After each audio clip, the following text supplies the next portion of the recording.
Good morning and welcome everyone. Welcome to our Productivity in Focus session.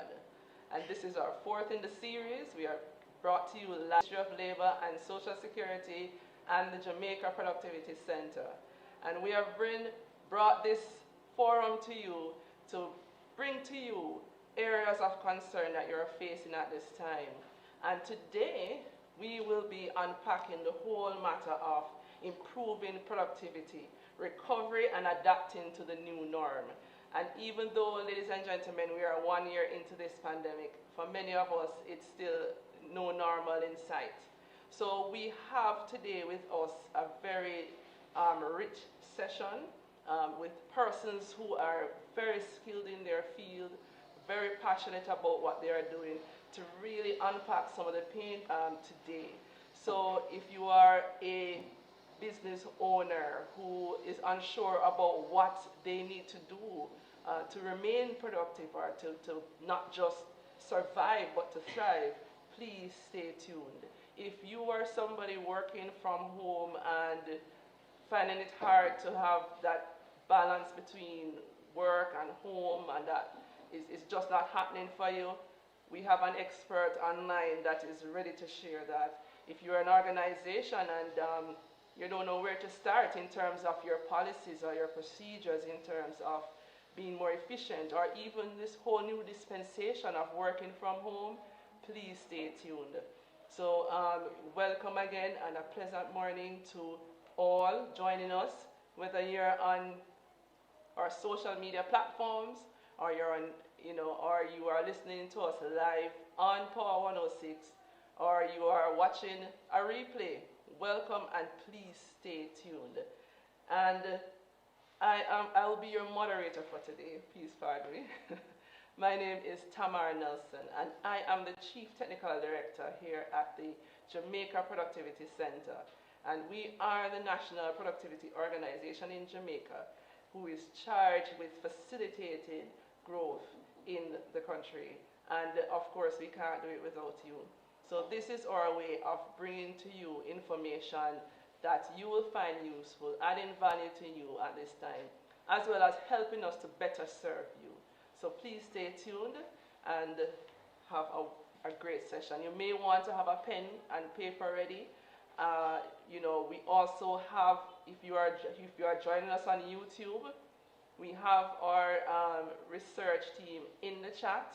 There'll be giveaways in the chat as well. Any questions that you have and you're joining on YouTube, you can pass them on. I will get them and I can ask the panelists, because we want to ensure that we are addressing your needs and concerns at this time.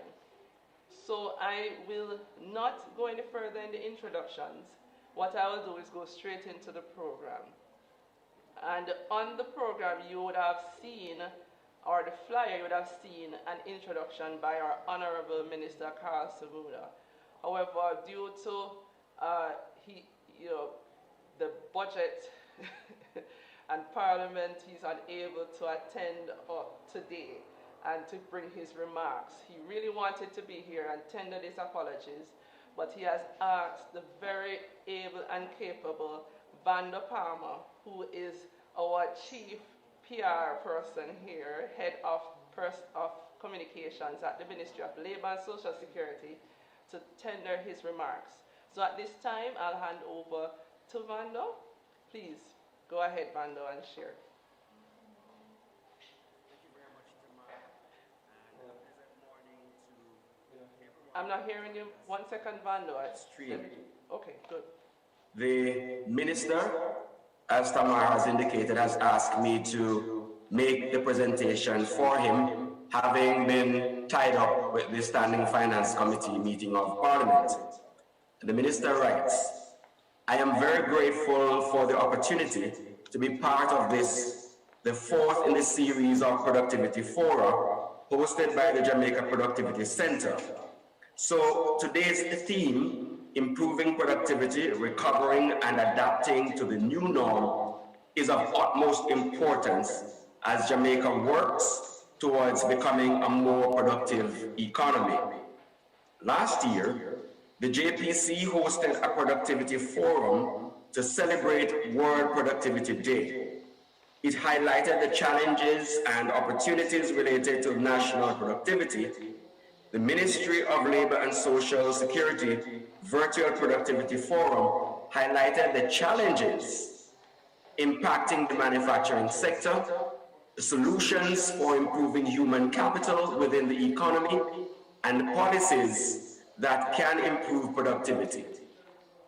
The quarterly fora over the last year have shone light on various aspects of productivity and have been a platform for educating our people on the importance of productivity and the roles we all have to play in improving such productivity.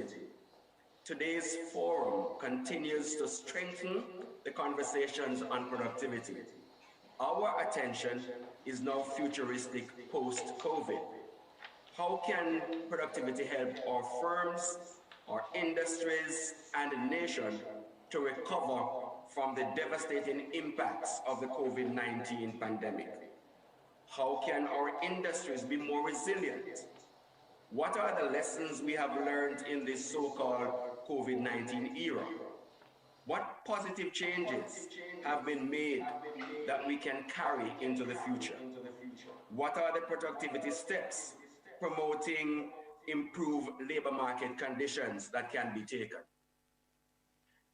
Trends in productivity levels from 2000 to 2019 have seen a decrease of 15% productivity in Jamaica as compared to a 51% increase in countries such as the Dominican Republic. Specifically, within the same period, Jamaica's labor productivity rate has decreased on average by 0.6% annually. Furthermore, in 2018, Jamaica's annual output per worker was 10,640, which was lower than that for the Caribbean and approximately less than half that of the world and upper middle income countries. The decline in productivity over the last 2 decades largely reflects increased levels of employment, which have not translated into economic growth. This therefore indicates that our country needs to consider getting more persons to work and ensure that the new employment is actually related to productive activities. COVID-19 has exacerbated the challenges we face as it relates to productivity. Based on the real value-added forecasts from the Planning Institute of Jamaica, it is estimated that labor productivity in 2020 has fallen relative to 2019.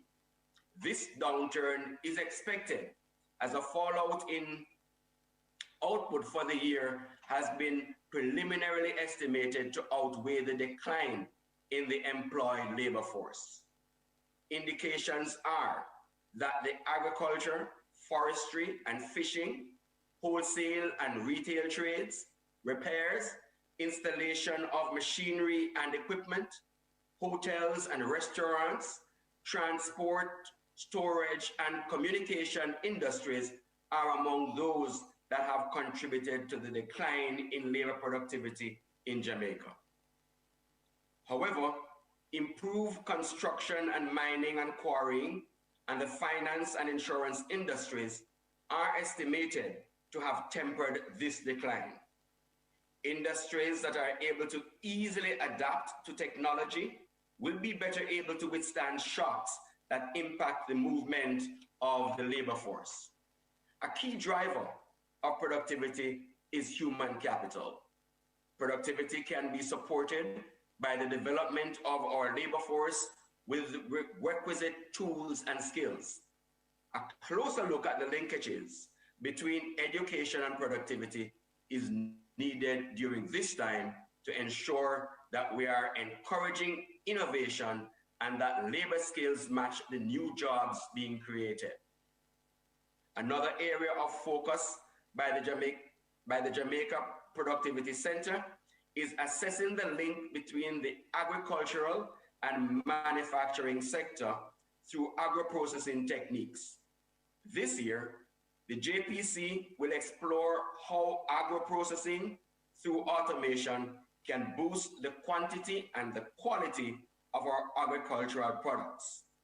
The Technical Assistance Service Unit, TASU, is armed and equipped with technical support expertise to help firms, companies as well, to measure and implement strategies that reduce waste and promote productivity.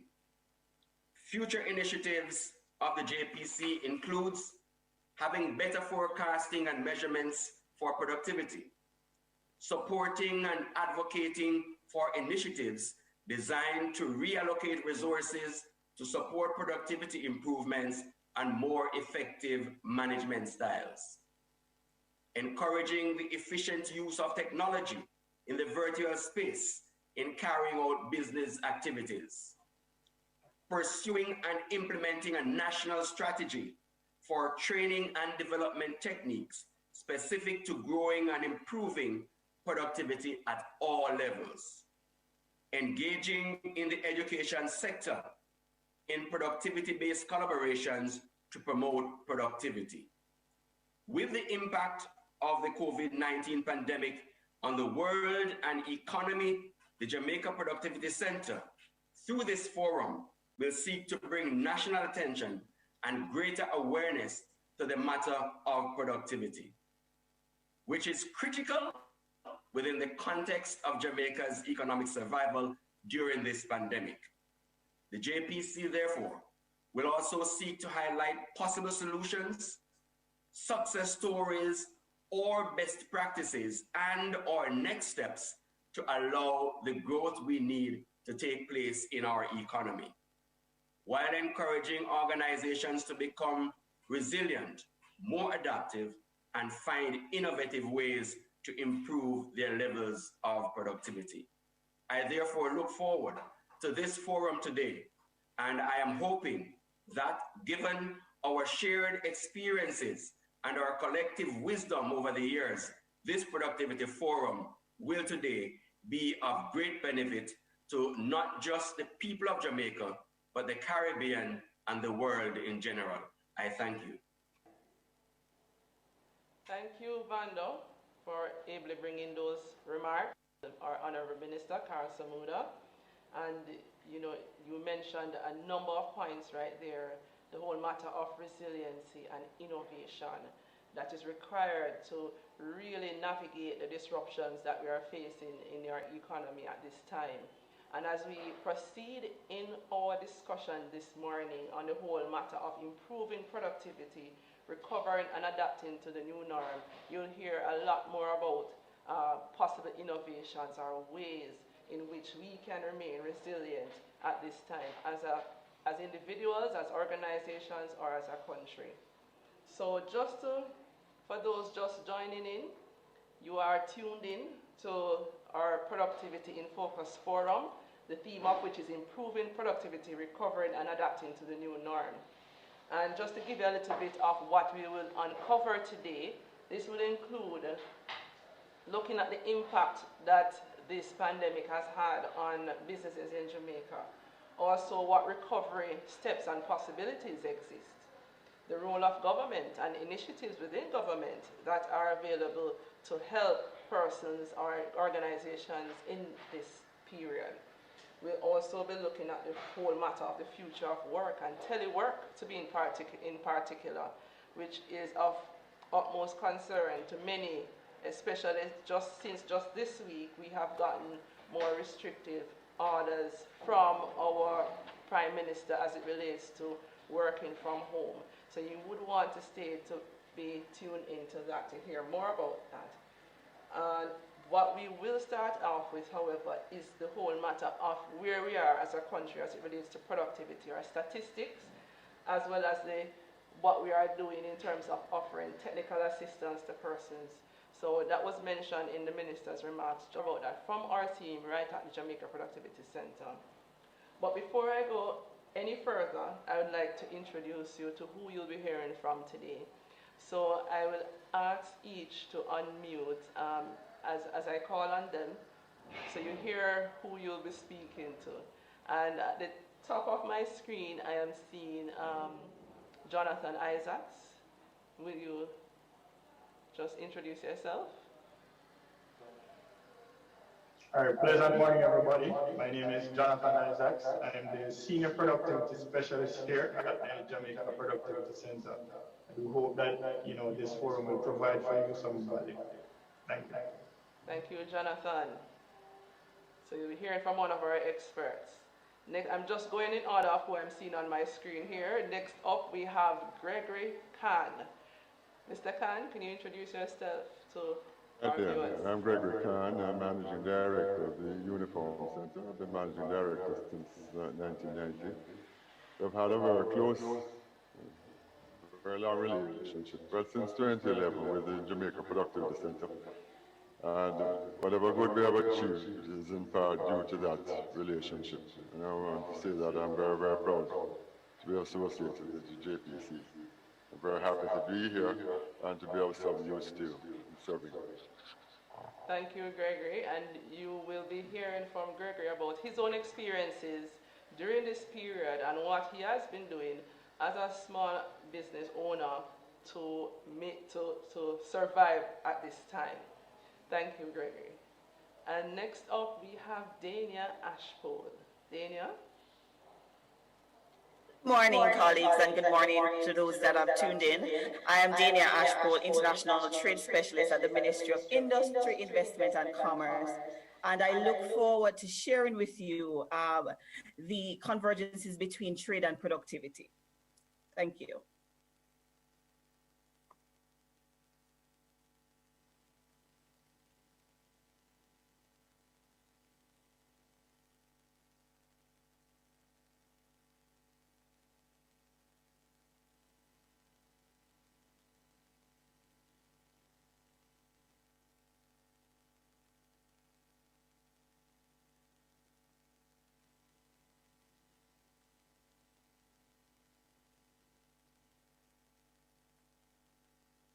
Your mic, Michaela. All right, so I'll just move right Okay, along. sorry. I'm hearing you now. I wasn't hearing you for a while, Tamar. Good morning, everyone. My name is Michaela Urquhart. I'm the Senior Director for Research and Measurement at the Jamaica Productivity Center, and it's great to be here today, and I'm looking forward to the enlightening discussion. Thank you, Michaela, and we look forward to hearing about where we are in terms of our statistics, so looking forward to that. And next we have Jillian. Is Jillian in? Carrodus? Right. Good morning, participants. I'm Jillian Carrodus from the Ministry of Labour and Social Security, Industrial Relations and Allied Services. And today I would love to have a conversation that includes some of the initiatives that we have been doing as a ministry and just generally as a government to support persons amid the challenges of the pandemic. More from you. And last but not least, we have John Messenger. John, are you here? Yes, thank you, Tamar. Yes, I'm here in and intermittently. I've been having a real struggle today with my internet connectivity.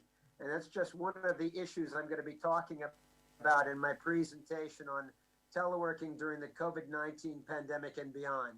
I'm the team leader of the Working Conditions Group at the International Labor Organization based in Geneva, but I have been teleworking in rural France, 40 kilometers from Geneva now for 1 year this month. So, and the challenges are constant. So I'm going to be talking not only about the challenges you're facing, but frankly that I have been facing, not just about what I'm recommending, but what I'm practicing myself and how I've been trying to overcome those challenges in my own work as I try to connect with people all over the world. Looking forward to speaking to you later. Thank you. Thank you too, John. And we're looking forward to hearing you. You can hear the passion in John's voice coming out. So please stay tuned. Right, so I don't think I missed anyone. And at this time, I'm going to go right into the meat of the entire reason why we're here today. And to start us off, we are going to have a presentation by the team at Jamaica Productivity Center, who will be unpacking where we are in terms of the statistics as it relates to productivity in Jamaica at this time, and also look at our technical assistance services department and some of the things that we have been doing there, also sharing what else can be done. After which we will have a discussion that will follow that presentation from our panel. So at this time, I'm going to hand over to Michaelan Urquhart, who is our senior director in charge of research at the Jamaica Productivity Center, and she will then hand over to Jonathan Isaacs. Now the team has, just please pay rapt attention to what has been prepared. Over to you, Michaelan.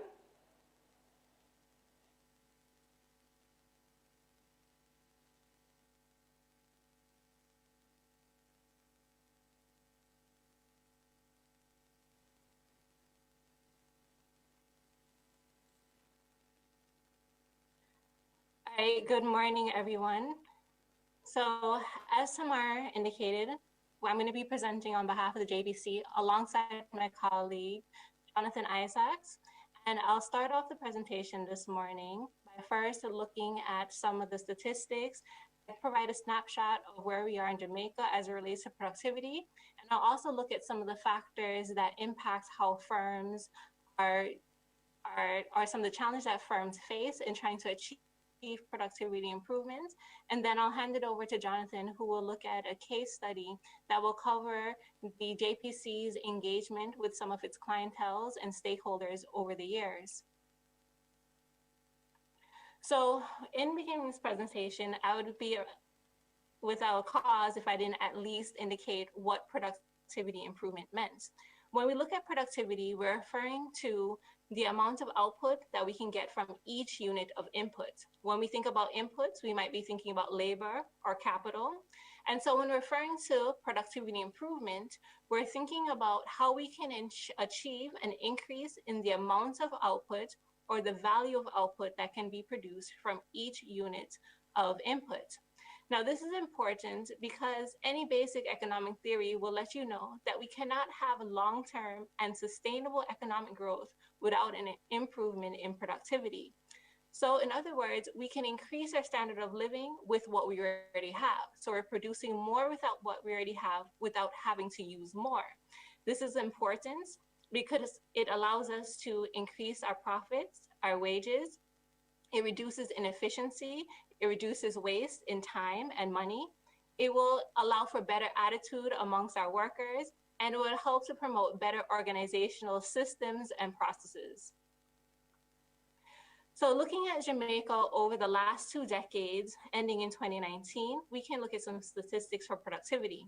So first, focusing on total factor productivity. Total factor productivity includes all elements or inputs in productivity and how much output we can get from each of those elements. So we're not only thinking about capital and labor, but we're also thinking about things like research and development, technological process, synergies, partnerships, social connections, among other things. And if we look at the graphs to the left, we see that over that 20-year period, total factor productivity has generally been declining. And on average, it has declined by 0.02%. And capital productivity, which is the amount of output that we can get for each dollar of capital that's dedicated towards a production process, we find that it also on average has been declining by 0.2% over that 2-decade period. So as we saw declines in total factor productivity and capital productivity in 2019, we actually saw increases, or a slight increase in labor productivity for 2019. However, we note that the labor productivity for Jamaica is relatively low compared to other countries in the world in its income bracket and even within the Caribbean. And then on top of that, we note that labor productivity over the years has also been declining. In fact, it has been declining at an average annual rate of 0.6%. Now to the right, you will see a list of the annual average change for labor productivity by year. And you would note that for most of the industries, there was an annual decrease in terms of labor productivity, but for a few industries such as agriculture and electricity supply, hotels and restaurants, and transport and storage and communications, there have been increases in productivity on average. But the great question is, what has happened in 2020? Well, based on preliminary estimations about the revalue added changes for the year, we anticipate that output per worker for 2020 would have fallen. And this fall would have been pushed largely by the decrease in services such as hotels and restaurants and other services that were impacted in terms of its supply and demand from the impacts of COVID-19 and the measures that have been implemented in order to quell its spread. However, there were some industries that had experienced an increase in output per worker for the year, such as electricity and water supply, as well as finance and insurance services. And what this indicates really is that these industries, despite the limitations in the movement of labor for the period, were probably able to adjust through the use of different management techniques or through the use of more technology to the impacts of the pandemic. Now let's break it down from the year and go now into the quarter. So if you look at quarterly changes, specifically if we hone in on the period October to December 2020, we can look at two series of changes. One over the year. So the red represents the changes over the year. So that would be October to December 2020 versus October to December 2019. And then we can also look at the quarter change. So that would be in green, which would reflect the percentage change moving from October to December 2020 compared to July to September 2020. So you see, if we look at the year change, that several industries such as hotels and restaurants, as well as transportation and storage, would have been experienced a decline in output per worker, largely due to the decline in real value added, due of course to the pandemic.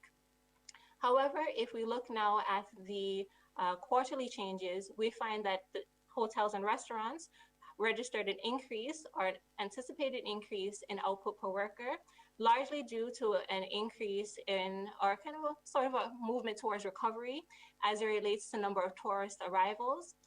We also saw an increase in output per worker for industries such as manufacturing and other services. However, that increase is largely due to a continued decline in the number of persons being employed to those sectors. On the other hand, we have declines in areas such as electricity and water supply, transportation and storage and communication over the quarter. And this reflects a recovery in the amount of persons that have been employed back in these sectors when we compare quarter over quarter changes. So what we see here is that we have a challenge, not only in 2020, but historically in terms of the level of productivity and improvements in productivity in Jamaica. So the question is, where do these challenges stem from? And if we look at the firm level, we first identify, or another way to think of it is a job or skill mismatch. Then we realize that there are probably challenges in the quality of the workers in terms of their education and their skills compared to the requirements of the job. So normally we anticipate that when you have higher quality workers, you anticipate to have an improvement in productivity. But if there's a mismatch, then you have a situation where either the worker is being underpaid or overpaid, and this does not bode well for productivity. Another important issue is competitiveness. Now, the last global competitiveness report reflected that Jamaica's level of competitiveness compared to the rest of the world was a rank of 80 compared to, or out of 141 countries. Now, research has shown that firms that tend to have higher markups also tend to have lower levels of productivity. And this could be related to a number of reasons. One, they're not able to access the right amount of quality of inputs at the right prices. It may be the scale of the organization. And so this is an important issue that needs to be accounted for and addressed. Another issue is management practices. When we look at management practices, we realize that firms that have better management practices tend to have better quality employers, because better managers are able to identify the necessary skills and competencies that are necessary for the job. In addition to that, they're better able to retain these workers over a longer period of time. Additionally, we find that there's a lack of the appropriate investments in managerial talent and skills that are necessary to help improve productivity. And it's important to note that we're talking about not only people management, such as human resources, but also in terms of process and systems management. We definitely cannot think about productivity improvements without talking about technology. Without technological progress, there can be no long-term gains for productivity. And what we also find, and what research has shown us, is that firms that are find it easier to adopt to new technologies that are appropriate will have better and long-term gains in productivity. Another problem we find in the Caribbean in general is that there's a very low level of investments in research and development. Research and development is necessary to drive the innovation that will help to push productivity.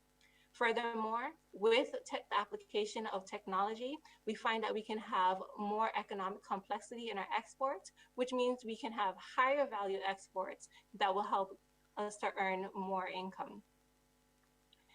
And definitely, when we talk about productivity, we have to think about the persons that are helping us to produce. So the workers, the employers, the laborers. We want to think about issues that relate to social affirmation to make sure that there are policies that allow them to have a voice. We want to make sure that they understand how much they are appreciated in the production process in terms of their value as a person as well as their work. We also want to look at holistic well-being. So we want to look at mental health. We want to look at physical health, financial health, spiritual health. These things are all important because persons that are not well are not able to attend work, or even if they do attend work, oftentimes they may not be working to their full potential. And so we have to consider this in a context where we have a country where over 50% are obese and 1 in 3 persons have experiences with hypertension.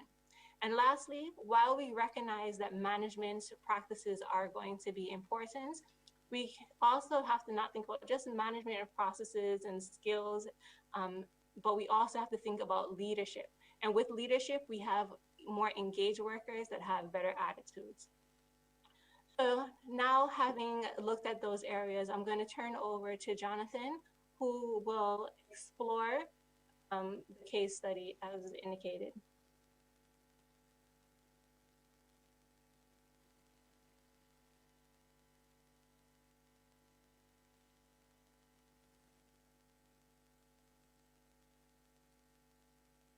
All right, thank you so much, Michaela, for sharing that perspective with us.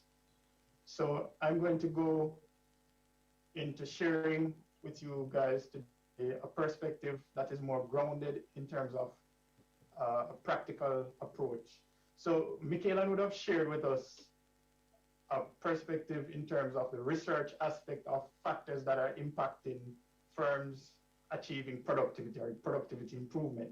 So what I'll be sharing with you today is practice of how the center through the technical assistance services unit would have found out from our client as to what are some of the issues they are facing.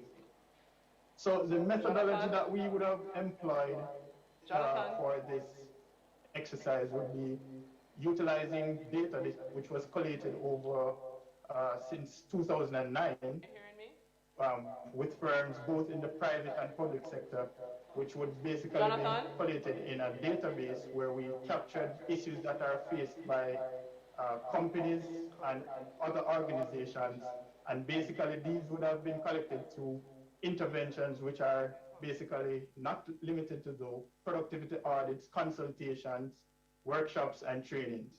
So I want to make it clear that we would have worked with a very wide cross-section of firms spanning various sectors and industries. However, for the context of this case study, we took a sample of 110 firms that were analyzed. So what you'd find also is a case where some of these firms would perhaps, we would work with them multiple times for different reasons.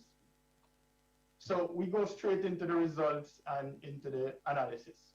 So if you take a look at this pie chart here, what it does is to break down a share of the industries and sectors that we would have had interventions in. And as I alluded to earlier, these could include productivity audits, consultations, workshops, and training. And immediately right off the bat, you can see that approximately a little over 1/3 of all our interventions are centered in the public sector, so government in that regard. And second, which is 18%, be, for example, our manufacturing sector.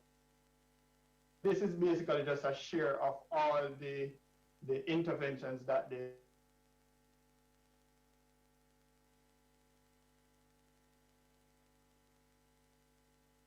basically a demonstration, application rather, of the Pareto principle. So what we would have done is to apply the Pareto principle to all the different industries and sectors, ultimately with the aim of looking at what are the critical industries or sectors that would have contributed to the 80% of the total amount of firms that we would have worked in.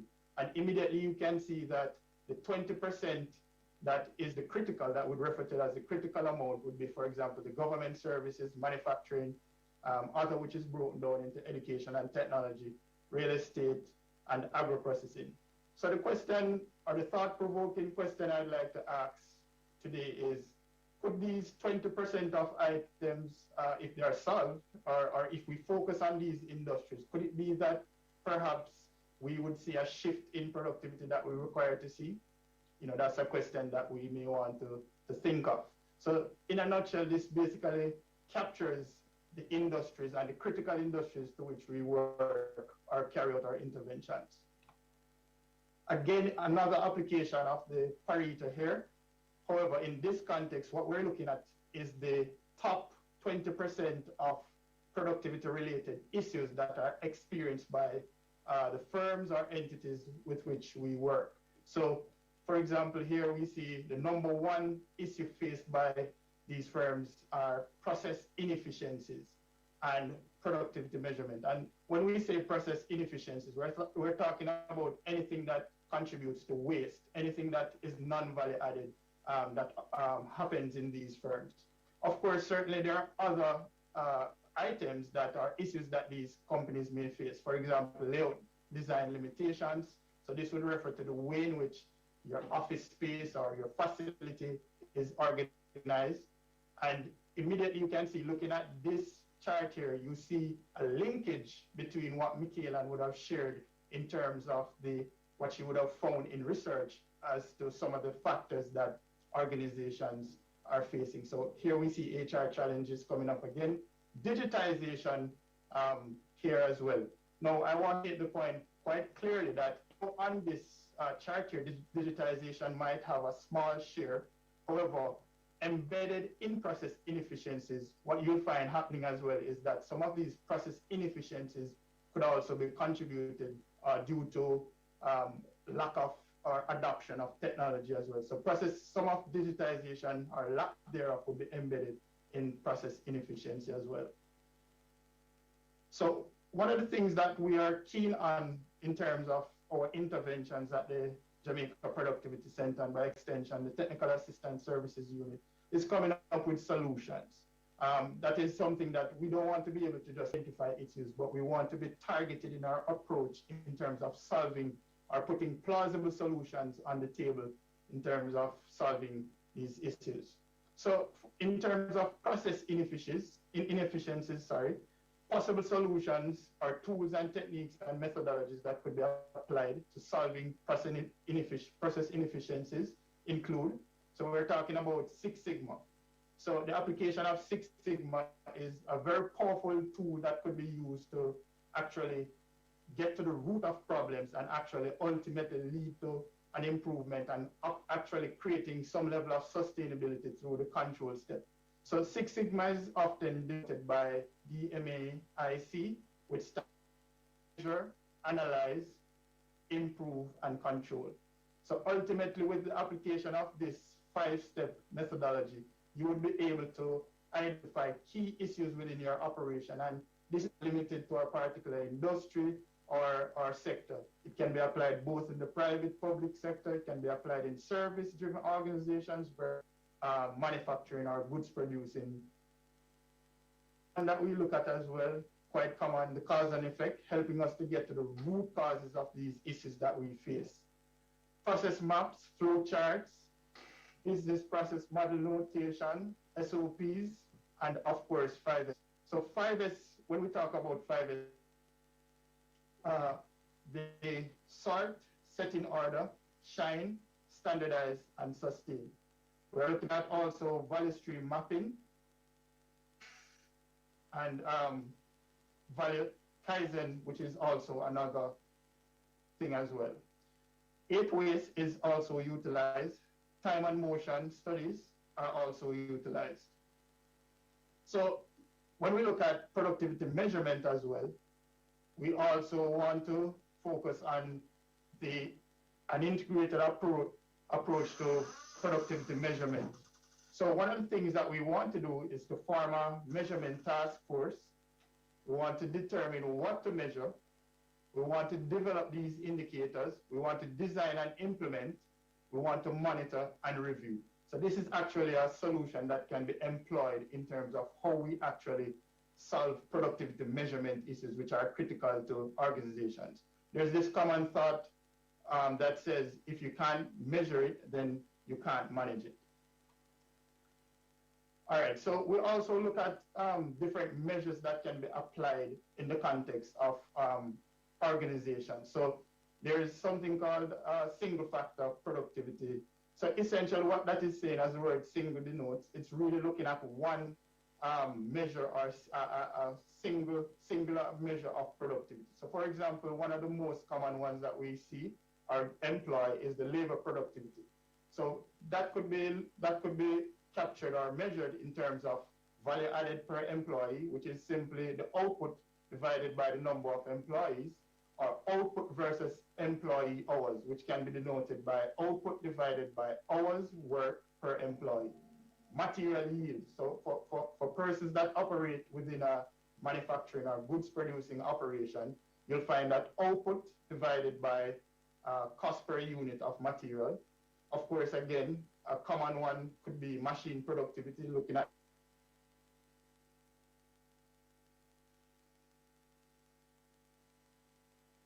output versus capital cost. And that is basically output divided by cost per unit capital. Now, when we talk about multi-factor, for example, Michaela would have alluded to, for example, total factor productivity, which basically looks at multiple inputs to achieving a level or a particular level of productivity. So one example could be units of output divided by unit of labor, for example, as an input, plus the unit of capital, plus other units of material. And there could be several inputs that could be employed to calculate a multi-factor productivity. Now, there's one element that I'd like to introduce as well. It wasn't in the top two, but I think it's very critical, which is the limitations faced in terms of laying out spaces. Now, this is oftentimes maybe neglected because persons may feel that, we're able to, it's not such a critical element of our operation, but the application of systematic layout planning, spaghetti diagrams, layout can lead to layout optimization. So I've shared with you one example, just a simple example of one of our actual clients and how we would have used the spaghetti diagrams to optimize or to drive productivity of that operation. In summary and conclusion, we're looking at it is incumbent upon us to ensure that productivity is incorporated in the way that we operate in our personal lives, while at work, or in our businesses. This will lead to value-added contributions across the sectors and industries of our economy, particularly at a time when our country is being hit by a global pandemic. With a productivity-centric attitude, we can realize gains that are sustainable after the pandemic and will make us more resilient to future shocks. And ultimately, our recovery strategy for Jamaica must include the application of productivity improvement tools and techniques. Thank you very much for listening to my presentation. Further to reaching out to us, you can contact us via telephone, email, Facebook, Instagram pages. So feel free to reach out to us and we will support you as best as we can.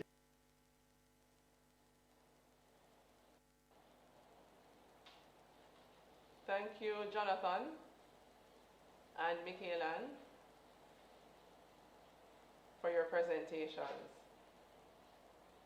So there you have it, ladies and gentlemen. You have heard it straight from our team at the Jamaica Productivity Center, right? Michaelan, who is our Senior Director in charge of Research and Measurement, and Jonathan, who is our Senior Productivity Specialist, right? And what they have just shared with you, ladies and gentlemen, is some of what we are doing at the Jamaica Productivity Center.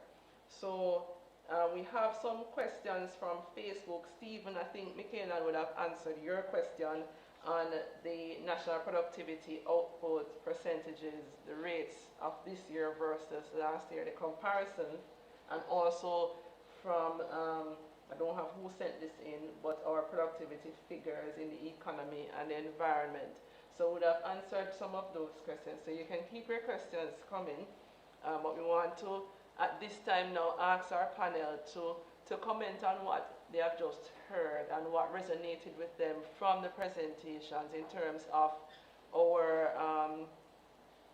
you know, where we are in terms of productivity, the factors that are affecting us, and, you know, whatever solutions that are in the space or that we can employ at this time.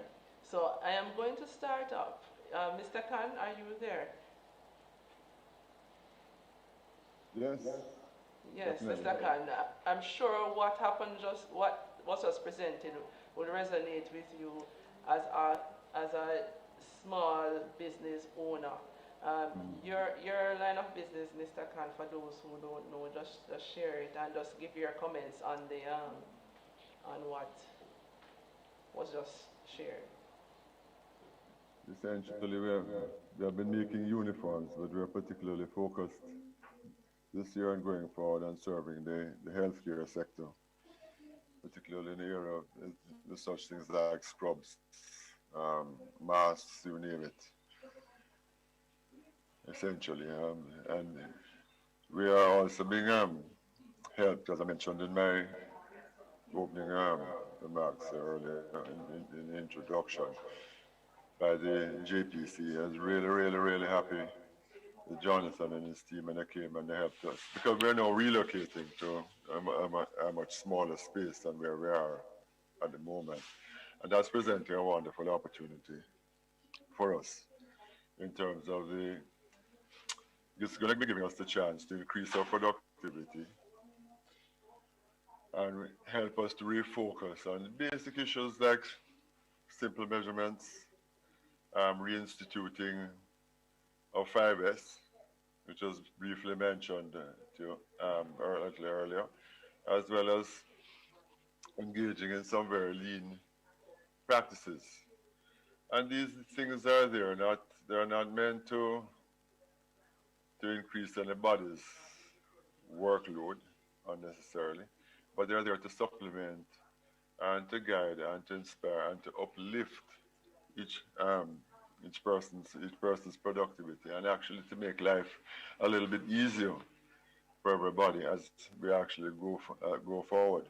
And so it's giving us an opportunity to these changes, particularly coming out of the COVID-19, to totally re-examine what our core values are as a team.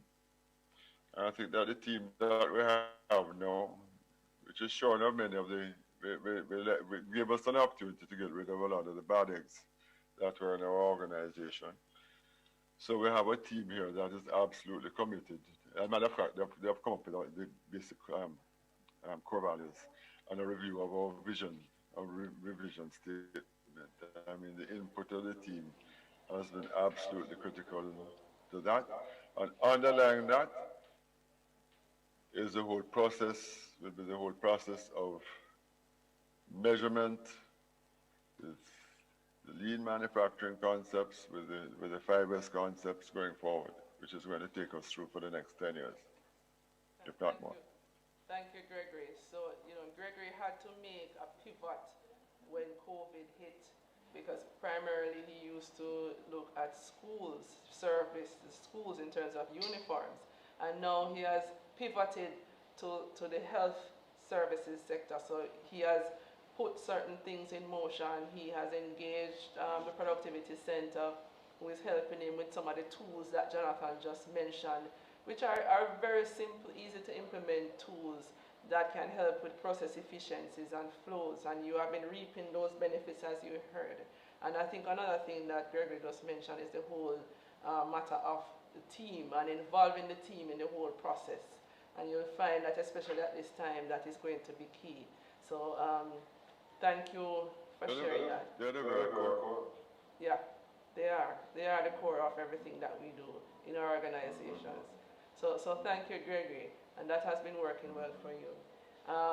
Dania, we heard a lot about competitiveness and increasing our value added, the need for innovation. Could you speak to what resonated with you and possible solutions for persons and organizations in Jamaica? Well, thanks, Tamar. I mean, presentations were very well done. As Michaela pointed out, based on the Global Competitiveness Index, we are 80 of 141 countries. And that shows us that we have a lot to make up for. How are we going to be competitive and maintain competitiveness and grow our competitiveness in the global space? It depends on partnership.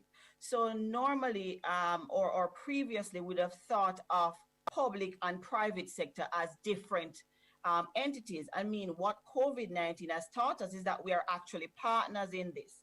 As the Ministry of Industry, Investment and Commerce, we were already on a track to automation and digitization to ensure that the business environment is facilitatory, that it allows persons to conduct their business from anywhere, from their homes. We have been working on that. But what we have gotten since COVID-19 is that there is more buying to this.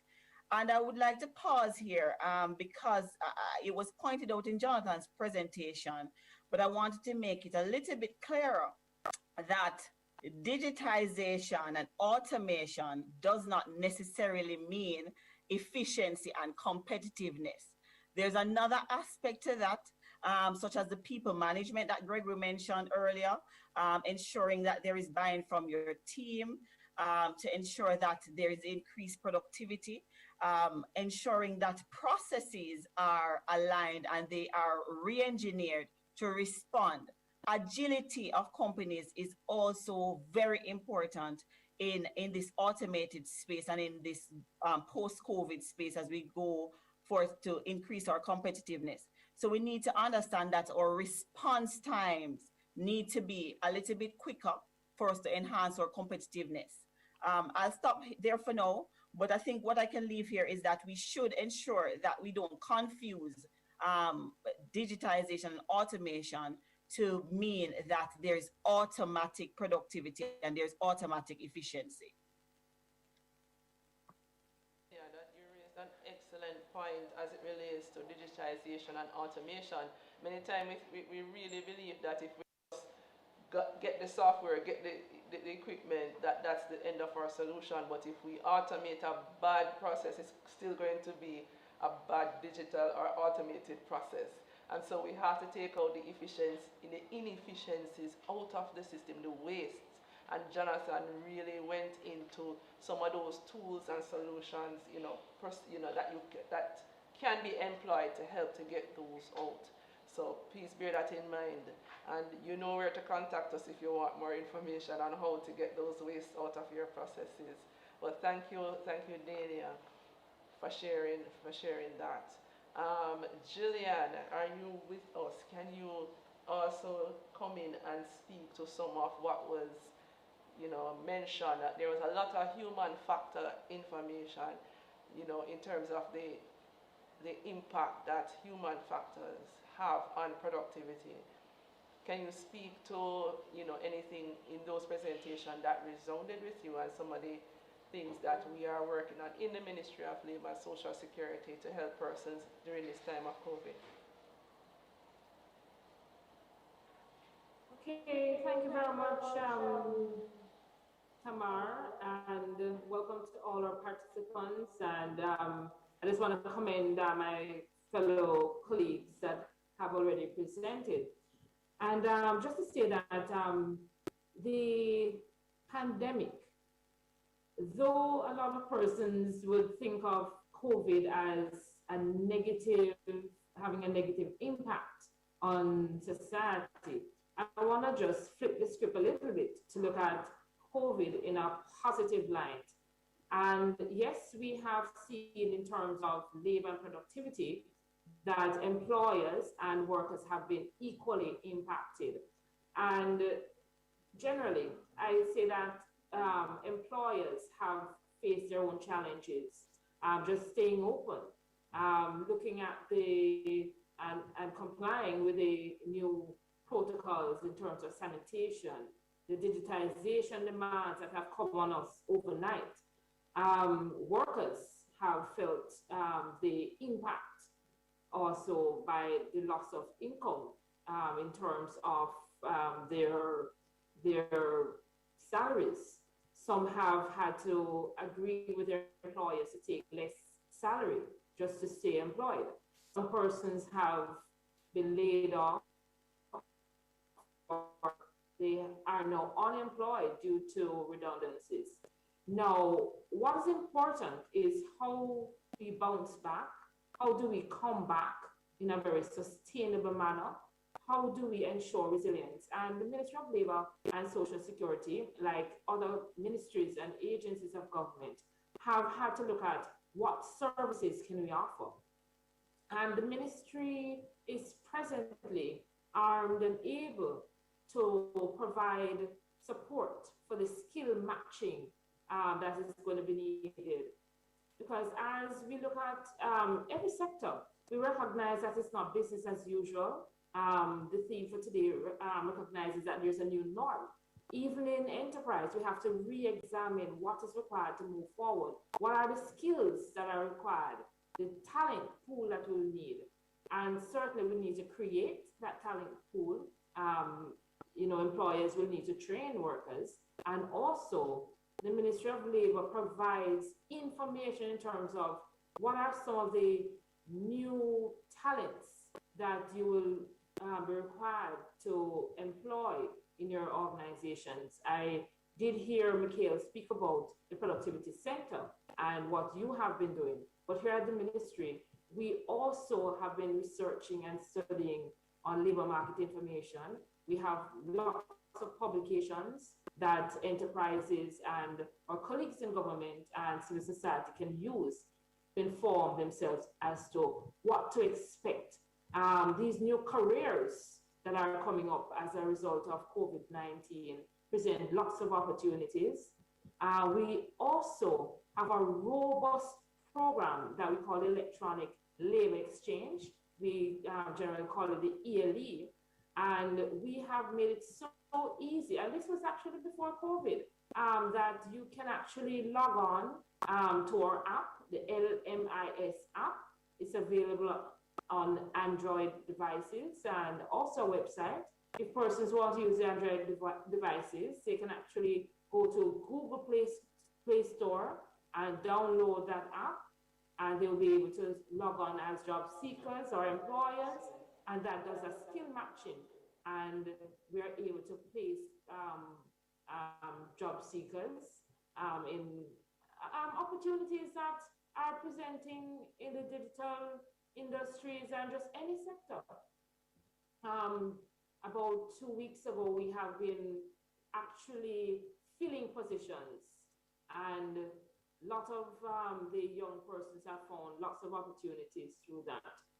But I just want to turn my attention to a couple of other things. We're involved in dispute resolution, amicable settlement of disputes, labor law advice and guidance, and we provide sensitization sessions.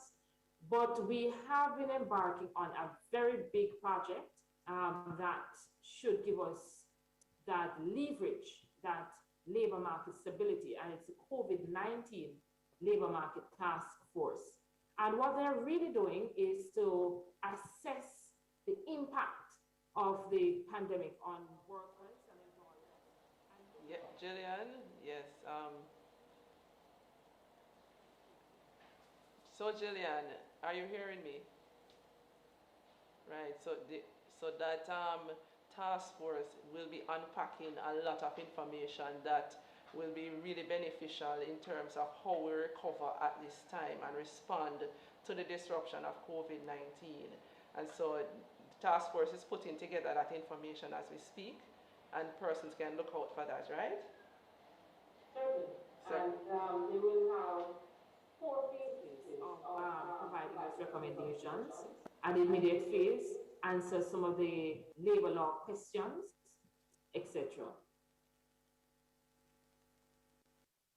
and I have been, these questions are streaming in from all the different pages and coming in full.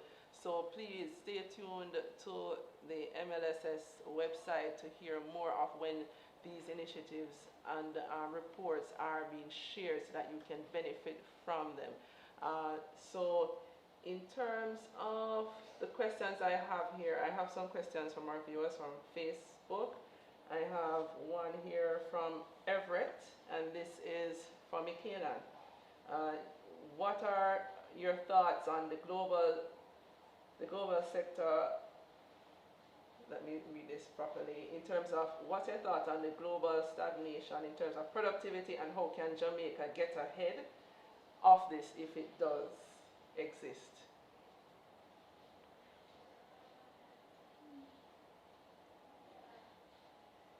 Is Michaela? Okay, so in terms of the stagnation, so what we find is that internationally, there's actually been a stagnation in labor productivity, and there's lots of reasons that account for this.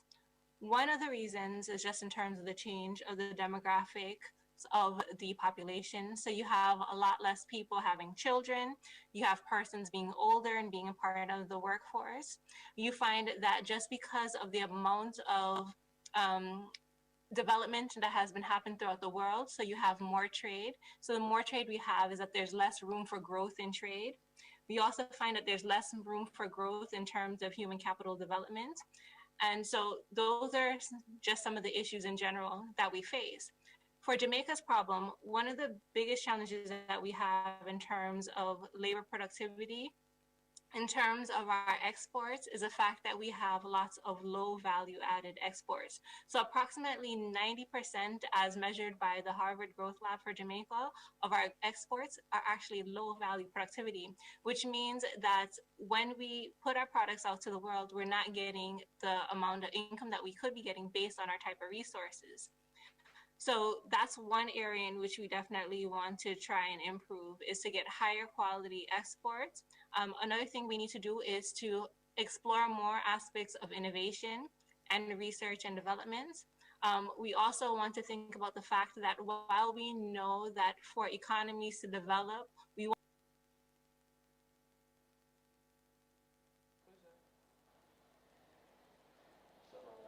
Hello, Michaela? Are you? We're not hearing you. we also want to think about industrializing our agricultural sector. And so in thinking about doing that by maybe employing more things like agro-processing, right? So improving the value of our exports, looking towards things such as agro-processing. And we also want to make sure that we are looking at the new jobs that are being created and ensuring that the skills that are being developed and the training that's being given helps persons to match the needs of the jobs.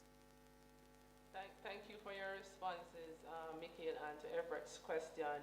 And thank you, Gillian, as well. Gillian spoke about those new jobs that are emerging. She also spoke about the LMIS app that is downloadable in our Google Play Store, that you can then have access, input your information and have access to some of those opportunities that are arising as a result of this pandemic. Our research has also shown the shifts that are happening in the labor market, and they are moving towards agro and processing, as Mikhail just mentioned, that we need to look at industrializing this sector, and also we need to look at higher quality exports. Dania is our trade specialist in the group. Dania, could you do you agree with this approach, and what opportunities exist for businesses to increase their value added and to get that out to the world? Because we're not just looking at the Jamaican market here if we are thinking about the growth that we want to see in productivity. We have to increase the value of the goods being exported to see that. Can you speak to that for us, Dania? Thanks, Tamar. I definitely agree with what Michaelan said. However, in addition to that, I would like to also add that we also need to look at diversifying our markets that we're targeting. So about 46% of our export goes directly to the United States, and that has been the percentage for a while.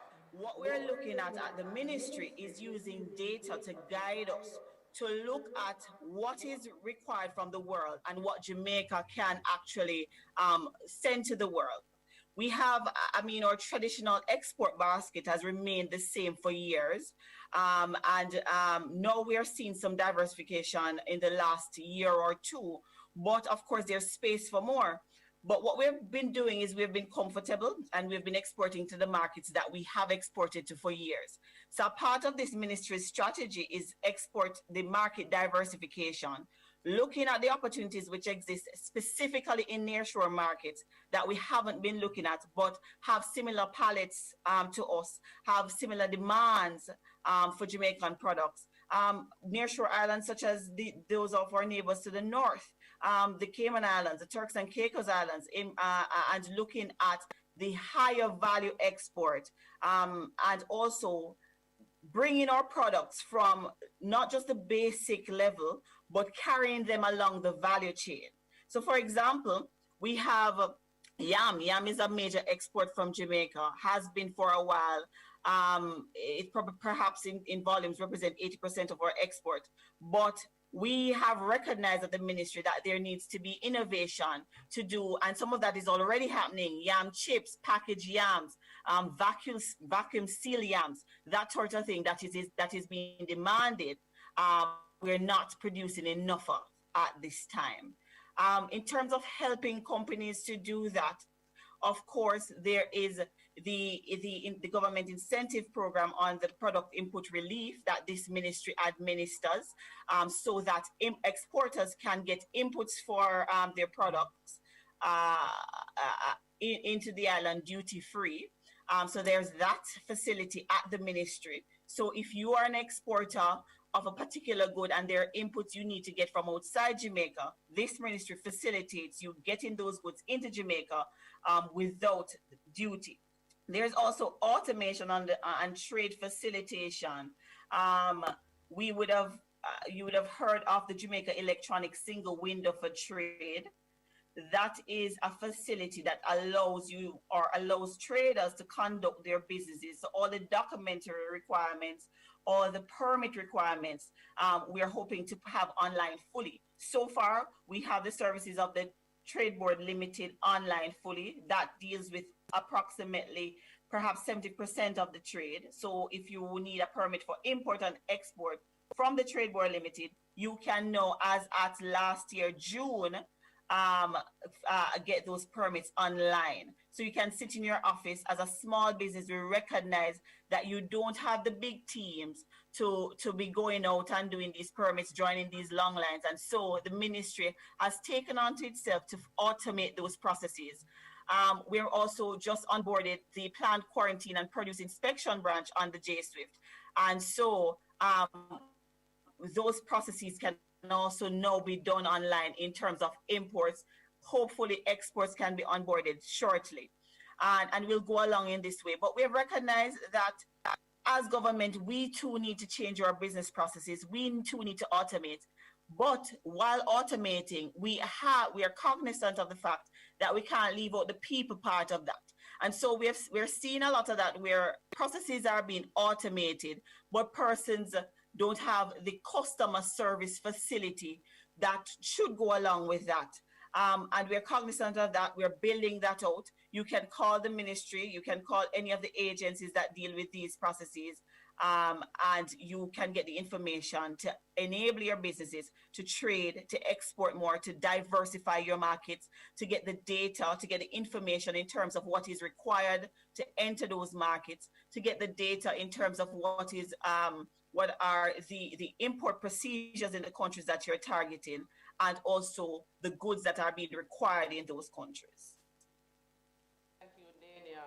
And I have one last question before we have to do this part very quickly so we can get to John's presentation. For Jonathan, is public sector productivity improvement different from private sector improvement initiatives?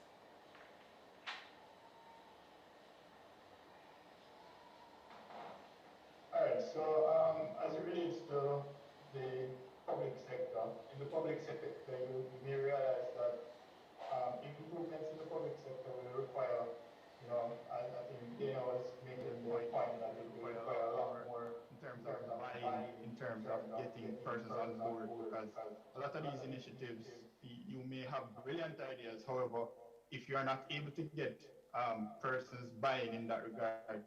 So that is for me personally, based on my experience and projects that we've worked on, that is something that we've noted where, persons may be accustomed to doing things a particular way. And so even though it might be a brilliant idea to improve productivity, you have to get them on board in terms of that buying and helping them to see the value of that, and basically making them owners of the process in that regard. And ultimately that will lead to an improvement in productivity. In the private sector, most times, based on our experience, there's already that level of need that they come to us. It's usually a case whereby they are just towards it. So for me, that is how I would perhaps see the difference rather in Right. Thank you. improvement. Thank you, Jonathan. So the methodology is still the same, but what we're seeing is that change management and having that buy-in for sustainability is important going forward, right? So thank you for that. Lots of questions coming in, ladies and gentlemen. We have to move on. I really think that this could be an all-day session, but at this time we are going to go into the next presentation, which is our feature presentation by John Messenger, who is from the Working Conditions Group at the International Labour Organization, and we welcome him. It's almost near to his bedtime, but John comes with a lot of experience, and John comes with a lot of passion about his topic of teleworking. In fact, in speaking with John the other day, and I must thank my friends at ILO for helping me to get in contact with John, he mentioned that he was in Jamaica speaking about flexible work arrangements in 1990, you said, John? So actually, I checked. It was 2003. I checked after our conversation. 2003. So quite a bit of time that he has a relationship with Jamaica. He has been speaking on this in Jamaica. So now he's speaking to us virtually on this topic, and I will not delay him any further. But he is the guru on telework. Please, John, over to you. We want to hear from you. Thank you. Let me put it on my screen. Can everybody see it? Yes? Can y'all see my screen?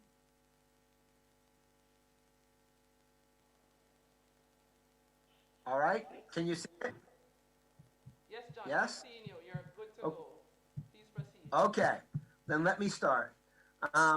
Okay, I'm going to hope my internet connectivity holds because I've been having terrible problems today. As Tamar knows, we also had an electrical power cut earlier today. They're doing electrical work and construction work on the road, and it's been a really rough day in terms of trying to telework, I'll tell you. So let me start. If at any time I get cut off, be assured I'll reconnect. All right, what I'm going to talk about today is teleworking during the COVID-19 pandemic and beyond. This is directly related to the topic of your forum because it's a key focus of my presentation is productivity.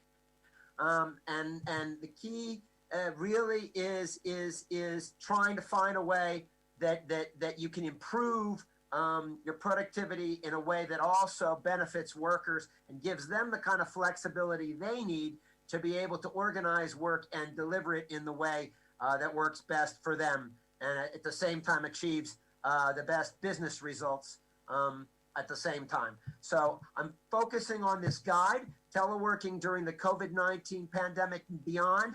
That's a guide that I put out together with some colleagues, some consultants that I worked with back last July in response to what was going on with the COVID-19 pandemic. Teleworking is an area I've worked on actually since I was with the U.S. Department of Labor in Washington back in the 1990s. So I've been working on this many years. When the pandemic came, I realized that we needed something practical, a practical tool for how you actually do this. How do you telework and make your teleworking as effective as possible, as efficient as possible, and make it work for both workers and employers. So this is my guide. It's available online from the ILO website.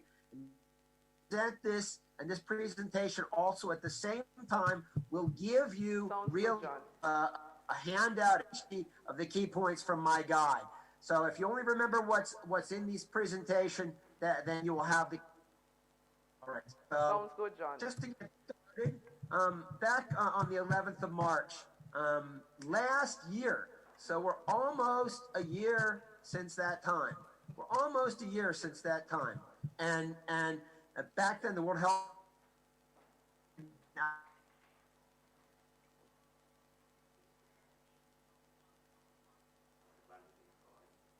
no, something different.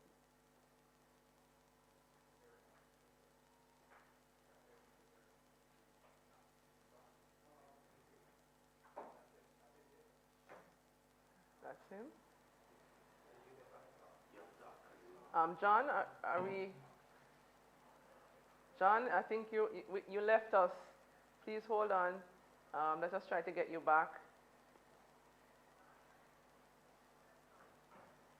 John, are you hearing us?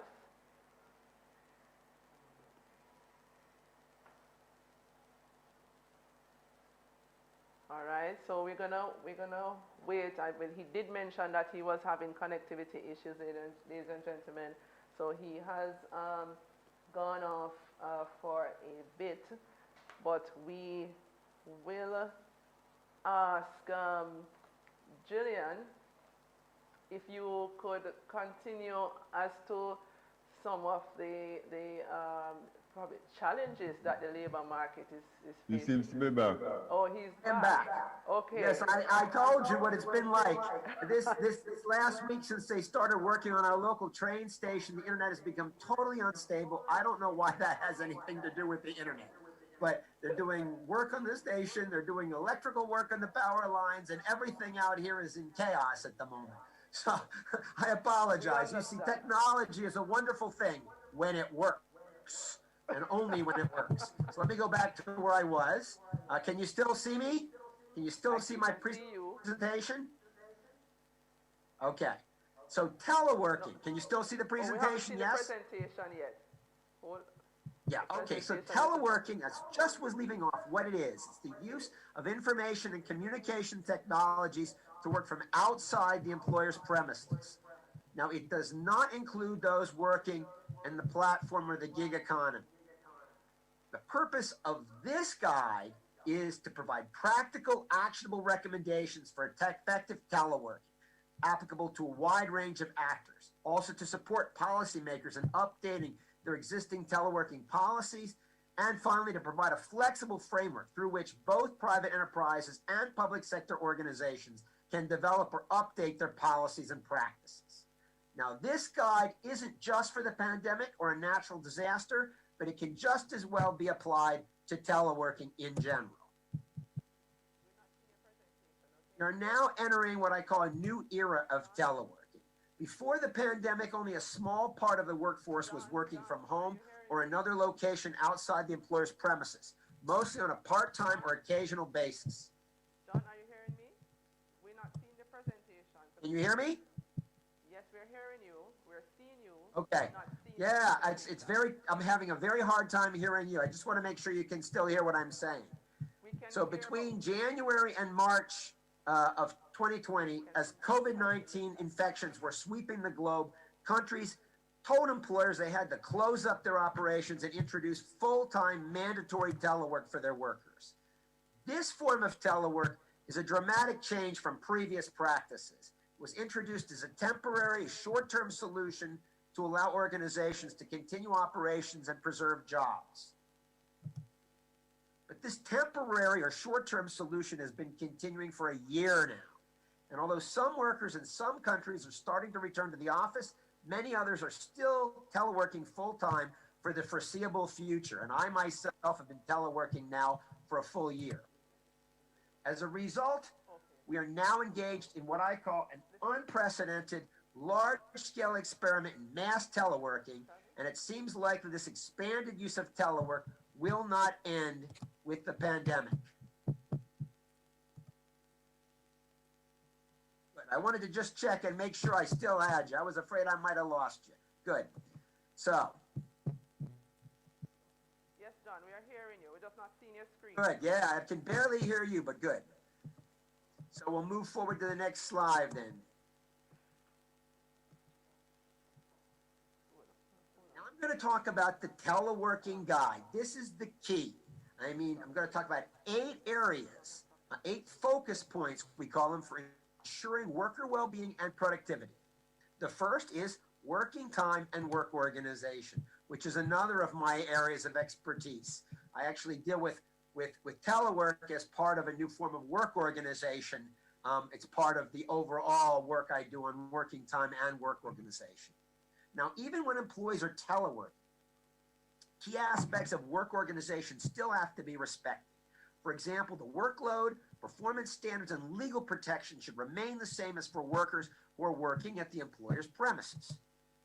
And one key difference, however, is teleworkers need to be responsible for managing the organization of their own working time.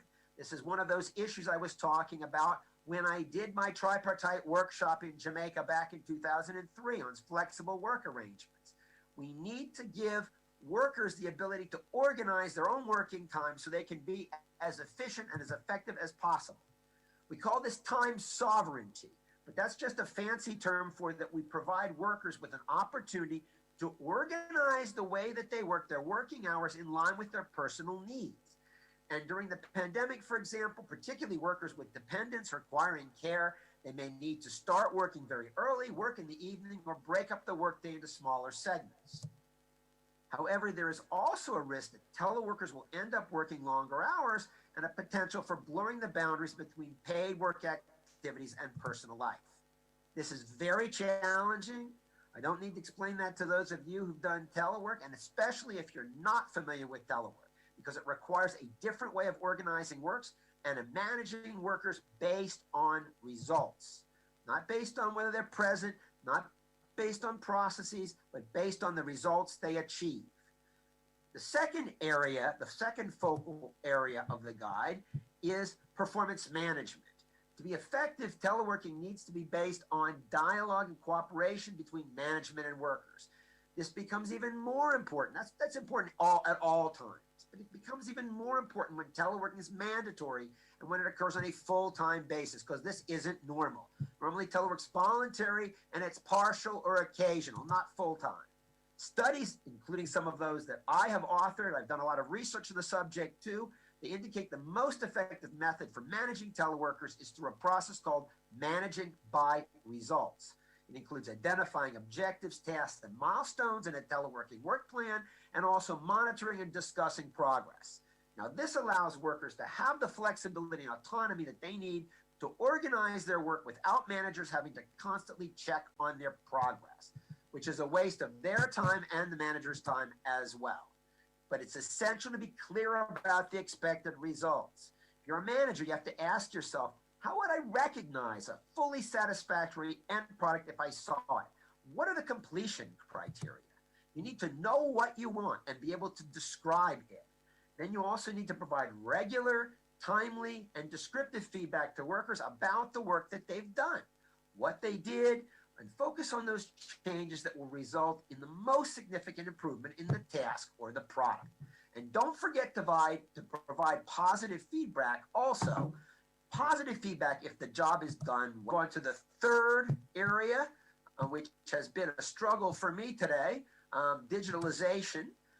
Digitalization is just a fancy word for saying the use of tools for converting analog information, that is paper information, written information, into digital or computerized information. And in the context of the workplace, we're talking about the use of cloud computing, scheduling tools, web-based apps, and things like this Zoom platform that we're using today. However, digitalization is unevenly spread across the globe. Some areas are struggling with the lack of broadband, reliable internet connections, and ICT tools to enable teleworking. And I know that from my own experience, as you've seen today. I mean, I have been struggling today because of our unreliable internet out here in rural France.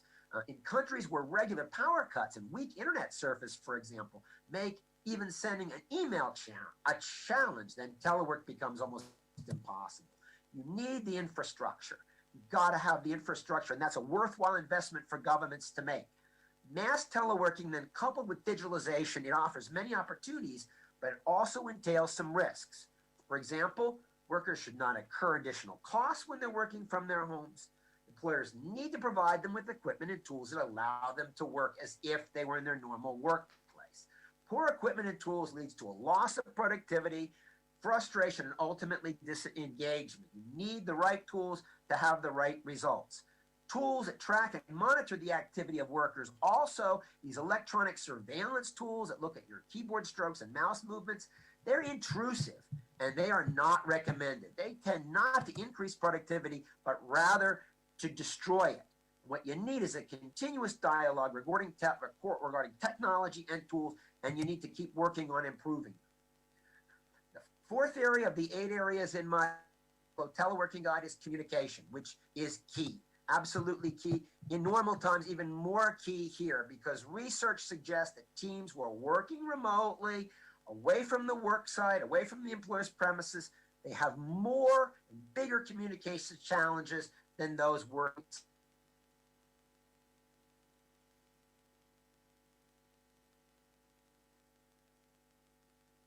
All right, I've lost John again. So at this time, you know, he just spoke about some things a while ago, management by results, you know, the whole matter of digitization and, you know, the style that, you know, change in how we do things in terms of performance, measurement, etc. The Ministry of Labor and Social Security is looking at the whole matter of flexible work arrangements, etc. We have Jillian on the line. Jillian, can you speak to some of what we are looking at right now as it relates to policies and going forward out of this pandemic? Thank you very much, Tamar. I have a little bit of audio issue. So just like John, I'm having a little bit of a challenge, and that's part of the challenge we're having with teleworking as well. That persons have issues with bandwidth, etc. Now, as a ministry, the Ministry of Labor and Social Security, I have said several times that we have to lead from in front as part of the government's response to labor in Jamaica in terms of working remotely, teleworking. And we have recognized that it is not going to be an easy overnight operation where we can actually transform overnight flawlessly. But what we have done so far, we have been using a lot of social media networks, platforms like WhatsApp, where our clientele can actually use their smart devices to connect with us. If there are complaints labor-related complaints or documents to be submitted to the ministry that does not require an original to be presented. Our clientele have been using the WhatsApp platform. We have also recognized that our meetings are being forced to be more virtual.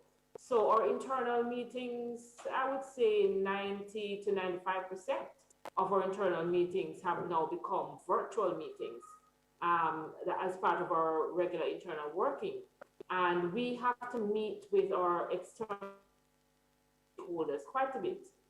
And part of what we are doing is to improve our capabilities in terms of additional equipment and training in terms of using the applications so that we'll soon have disputes being resolved through online meetings and online platforms. We have also exercised flexibility in terms of the in-office arrangements, and you might have heard that the Prime Minister has suggested that where practicable, people should work remotely. And we have an arrangement that should start today, or has started today, where many of our officers will be working remotely, telecommuting, and therefore we have thrown a lot of our services online, and administrative assistance, etc., is being provided remotely. And just where necessary or critical, those persons actually work in office. So we are learning. At the same time, we are trying to provide support to the general public. And all of us are learning at the same time, both the private and public sectors. So we are trying to iron out the kinks as we go to work, and we encourage persons just to look at your core business processes, see what can be offered remotely and what must be offered from your original workstations or workplaces. And from there, we can look at supervision remotely, management of staff remotely, and the conversation continues. So Tamar, there's quite a bit that is being done, and there are lots of lessons that we'll learn in another couple of months as we roll out telecommuting within the public sector. Thank you, Gillian. Thank you, Gillian. And I think you would have expressed or answered some of the questions that have been coming in as it relates to, you know, how efficient is technology in promoting and supporting the current work from home orders during this pandemic. And also the question as it relates to the gaps as it relates to technology and adapting to the new norm. And what we are hearing is that we have a ways to go. There is work to be done, and we just need to continue to improve on what we are doing and listen more as John is now back with us.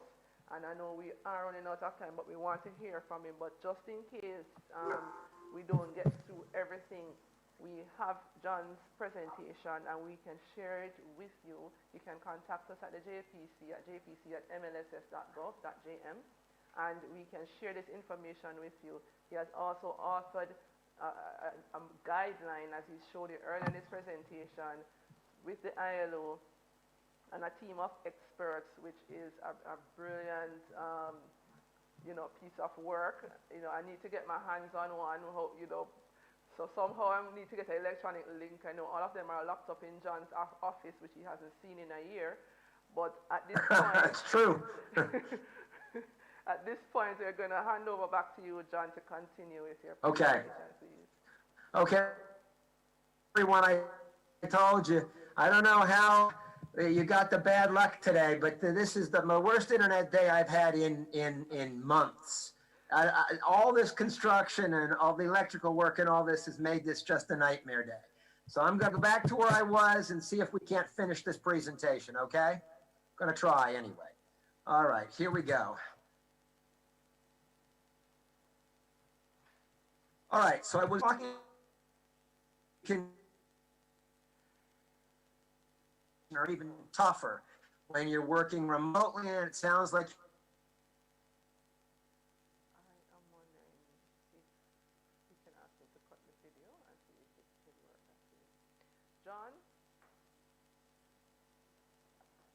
possibly we're going to ask John to cut his video and see if it helps with his bandwidth issues that he's having. So I don't know if we have lost, I think we have lost him again, right? But until he comes back, you know, as I said before, we have the information, we can share it with you, and we will share it with you. Just contact us via email or call us at 922-1598, and we can share and get your information and share his presentation with you. John is the teleworking expert, and he has just spoken about the whole matter of you know, how we manage, how we measure performance. And what he has been really saying to us, ladies and gentlemen, is that we cannot do the same thing that we're doing in office and replicate the exact same thing at home. It will require some changes in terms of how we operate and what we are doing.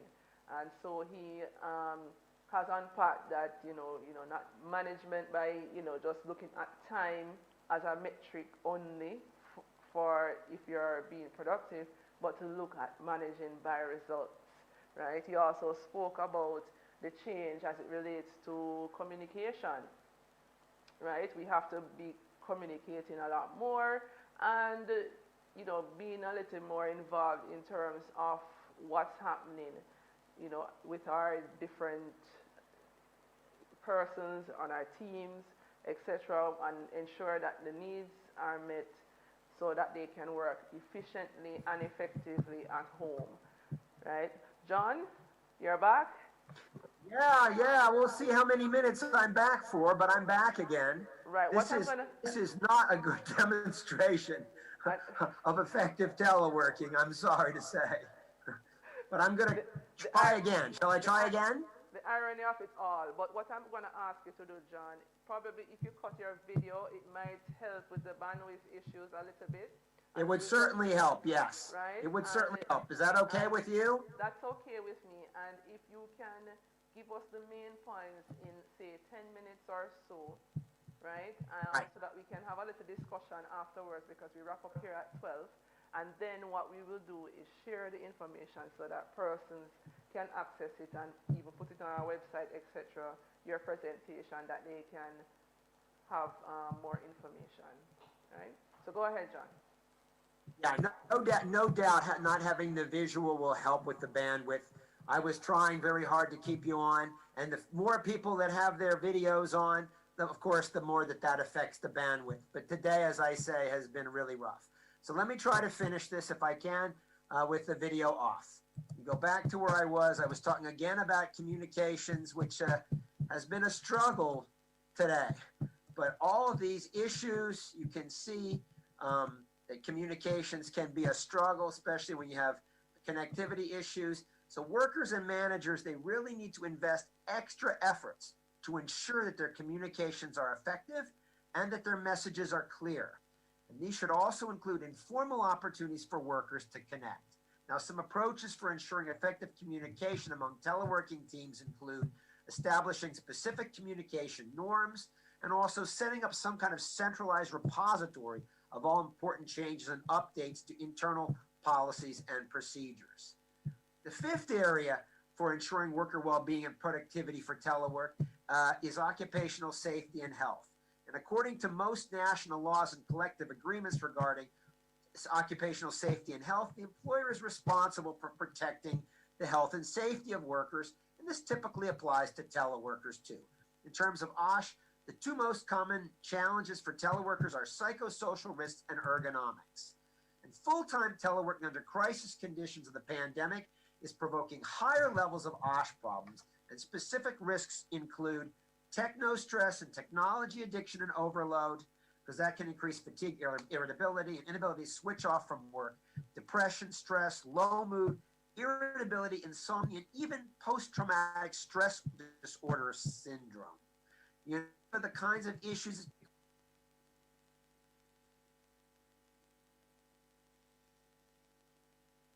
isolation in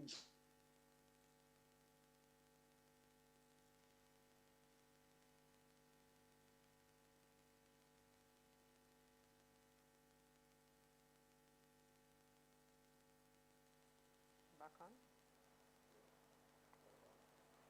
So I think we have lost John again.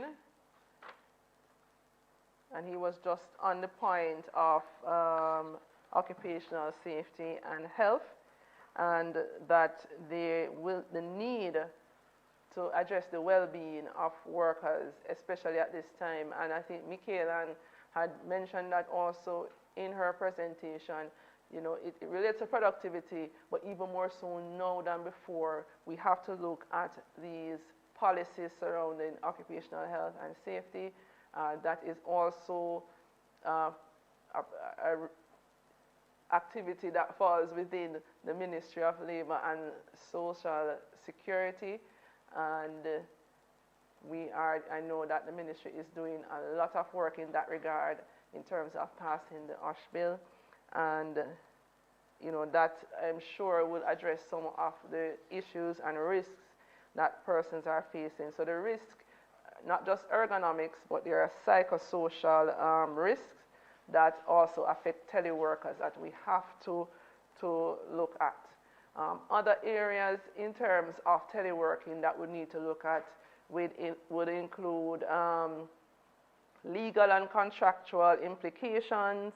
There are training implications as well in terms of not only using the technology, but also in terms of you know, being the best worker in the space and having that whole work-life balance, etc. This may take some work and training, and I know organizations in Jamaica have started in terms of helping persons with that transition in, as it relates to working from home, ensuring that they can bring their best forward and be as productive. And they have been reaping the gains, so it has been working, and those are things that we can employ. The whole matter of burnout and work from home. And John is back. So John, I think what we're going to do, you know, is just have some question and answers right now. Sure. Yes.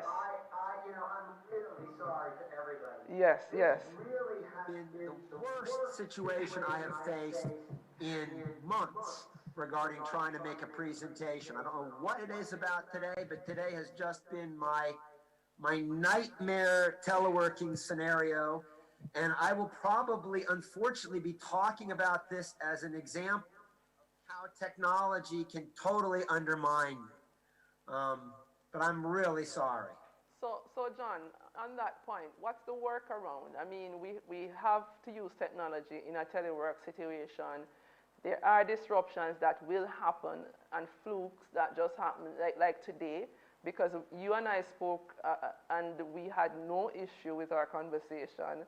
And now today we're having this, you know, so what the same thing will happen when we have important things to do, working from home. How do we get around things like that? What are some of the workarounds or the solutions? Well, I think one of the things, and it's absolutely essential for something like this, and my apologies again to all of your listeners, but it's essential for something like this. But I think these kinds of platforms like Zoom and many other platforms, WebEx, and I mean, I've been on virtually all of them. I mean, they tend to be overused. There's no need to use these kinds of platforms for every form of communication, you know? And you were absolutely right. I was trying to give a visual for your participants, but you're absolutely right in saying that for example, you want to try to cut the bandwidth. That we tried that, it didn't work. Now I see all of the other speakers have also cut their bandwidth by turning off their video, which probably helps as well. You've got to just try basically to how can I say, to find other options when the option that you're trying to use doesn't work. You know, in some cases, it might be necessary, as you're doing today, to go to a central location where you can ensure that you have good connectivity. If you need to do a Zoom meeting or something like that, I did that earlier in the pandemic when I knew I had unstable connectivity, really bad connectivity. Right. But after they upgraded in October, I really haven't had any significant issues up until the last week. So I think the key is you use alternatives. You look for alternatives. You use good old-fashioned telephone calls. and emails and other kinds of communications devices, WhatsApp, whatever that you can use. You use your smartphone, because a smartphone, I found, works in situations even when other things fail. Like this morning when the electrical power was cut, I communicated with you via my smartphone, because it was working based on satellite technology. It wasn't using the ground-based internet. Thank you, thank you. So there you have it, ladies and gentlemen. Use the other tools that are available to ensure that communication still happens. Communication is very, very important, especially when we are teleworking. Now, this month is International Women, is for the women, apparently, right? You, in your presentation, John, you mentioned the whole matter of gender inequalities and teleworking during the pandemic. You want to just briefly share some of those, a point from that?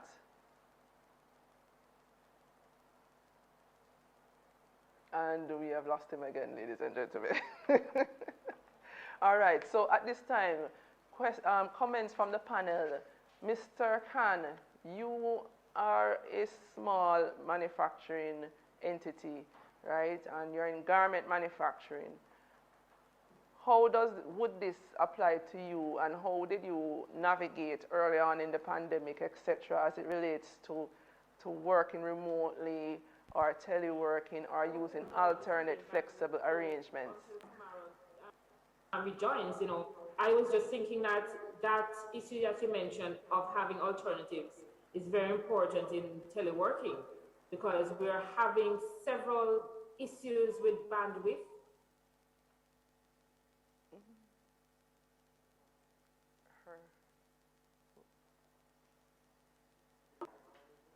All right, Jillian, I think we have lost your audio.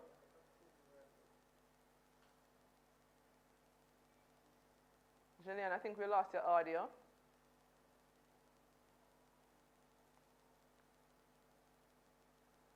Jillian?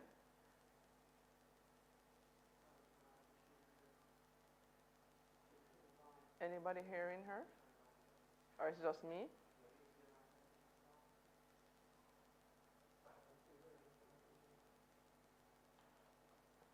All right, so Jillian, I don't know if anyone is hearing me, but I know I'm not hearing you. We are indeed having some technical challenges here, ladies and gentlemen. I will continue talking until I have an indication that we are hearing each other. I know I see Jillian is giving a... some workers is that probably okay, she's back. They would need to speak with their employer to have a schedule that lets them work on a shift almost, where they can actually, that they are able to use the technology at a time that is not a school period, so that they are able to manage some of these bandwidth issues and the simple crosstalk that happens with a classroom at the same time that persons are at work. Yeah, that's really a big issue, and I didn't get a chance to get to it. But that's one of the key things, and I really want to, if I don't say anything else to your listeners, apologize again for this ridiculous problems that I've been having. Certainly, as soon as we get off, everything will work fine. I mean, that's how these things usually go, But is the key to making this work is providing employees with flexibility in how they organize their working hours. That's the key. And the main trade-off, the message which I've been delivering and which is available in my guide, and I hope everyone has, and I see Tamara again, I hope everyone has also access to my presentation, because everything I was going to tell you is basically also in my presentation. It's a little cheat sheet. But the key takeaway is you need to give workers flexibility in how they organize their working time. They need to have flexibility. For example, if they have children who are in school, they have to do homeschooling. If they have other kinds of care responsibilities, You need to allow them to organize their work schedule in ways that work for them. And the trade-off is that they need to work based on results. That's how employers can be sure that they get the results they need. They get the results they need by establishing very clear deliverables, very clear things that need to be delivered, what needs to be done, by when, what the quality standards are, precisely what they need to do, and what the final deliverable, as I was saying, will look like. So management by results. So it's flexibility in the organization of working hours, this time sovereignty in exchange for delivering very concrete, very tangible results with specified deadlines for the employer that ensures them that workers are in fact working and not slacking off. And if you have any questions about whether they're slacking off, you'll find out when their deliverables come due. You'll find out, because if they can't deliver, then you'll know they were slacking off. But if they in fact do deliver, what they have signed on to deliver, what they've agreed with their employer to deliver, then you'll see in fact that they have, and they may be doing what I did last, which is I would.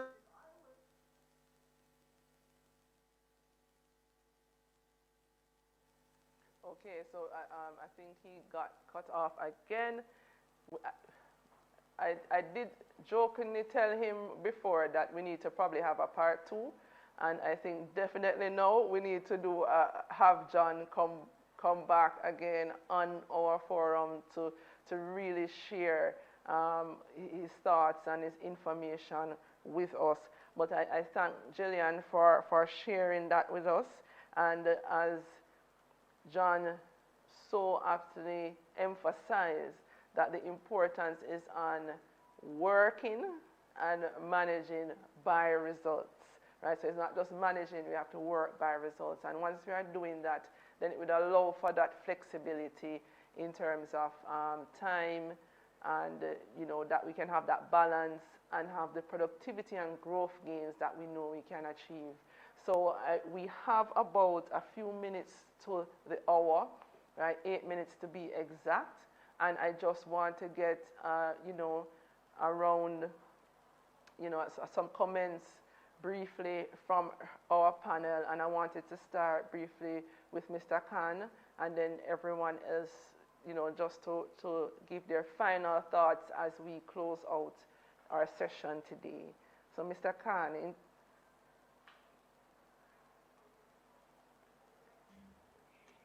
Hey. Yes. You want my final comments? Your final comments on the whole matter of productivity, working, teleworking, your own experience, briefly. Well, I think I mentioned my own experience when I spoke earlier. And it's very important. All that is to be done here, the whole lean process, the 5S, the Six Sigma. Whether you're a small organization or you're a medium-sized organization or you're a large organization, these are things that can be implemented. But I think we need to, Tamara, forgive me, we need to put it within a national context. In 2011, when JPC and you first came into my life, a uniform center, I went around to various government organizations and asked them about JPC. And then I realized that you're the best kept secret in the entire government structure. I still think JPC is unfortunately the best kept secret in Jamaica. You're doing more in terms of work, but I think that what we need to do as we look forward to 2030 or 2030 vision, and transforming our society into a first world society, we need to sit down, create a social compact between the various elements of business, labor, capital, entrepreneurship, all of the various things, and set specific targets. Say that by 2030, we wish to be averaging 6, 7, 8%, whatever it is, in terms of our productivity levels in the various areas. We need to sit down and say, well, how is it within the various organizations companies, etc. And companies have a right to set their own policies, but we need to encourage them to say, well, listen, look, at the end of every 2 weeks or 4 weeks, if you have productivity changes, positive productivity changes, if you have done a task that is far leaner and far simpler and makes life better for everybody else, how is that team that has done that going to be rewarded? It doesn't have to be a big cash element. It can be a ticket to a movie or whatever it is, or something very simple. So we can encourage people at various levels of our society to do so much better, but we need to incorporate it far more fully. A national vision, create a social compact where we get everybody on board and just drive this vision, bringing together all of the elements that you mentioned, John mentioned, Dana mentioned, Mikhail, Jonathan, Van, everybody has here mentioned. And it can be done. It will take a lot of effort and a lot of focus, but it has become a central focus of what we are doing. Agreed, Mr. Khan. We need a national movement as it relates to productivity, and that is what one of the things which is one of the mandates for us in the upcoming financial year. And what these sessions that we are putting on do, not only are we doing this to help you, but we're also getting your feedback, your comments, and compacting that and using that in what we're doing as it relates to creating that policy for national productivity improvement. And that's one of the key things that we'll be working on at the Productivity Center, which of course cannot be done by ourselves, but will include every stakeholder in Jamaica, in the economy to play, will have a part to play, and will have a voice that we want to hear about and how we can work together. I think one of the panelists spoke to partnerships earlier. It cannot be done unless everyone is on the same page and pulling in the same direction for the same cause. So definitely 100% agree with you, Mr. Khan, on that we need to have it where productivity is a win-win for everyone, because it can be that which leads to us increasing our standard of living, right? Thank you, Mr. Khan.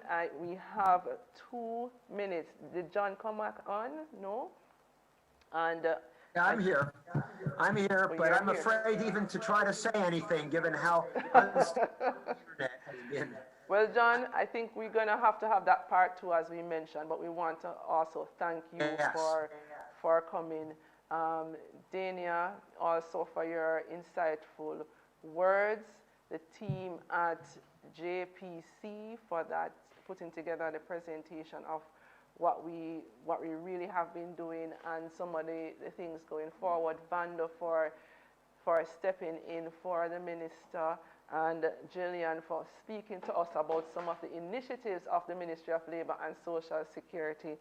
We also want to thank the Power 106 for streaming this live, for the Ministry of Labor's PR team for helping to pull this all together, to bring it to you so that you can hear firsthand the information, for the vendors, Emerge Media, for putting together this live stream for us. We want to thank you, our listeners, for giving your time with us this morning, and we do hope that we have been of great value to you. We please stay tuned for more information. We have some more John's presentation that we will be sharing with you, and just stay tuned and please continue to be safe all, and thank you once again. Even if I haven't mentioned you, please note it's just that you are thanked. So have a great and safe rest of the week.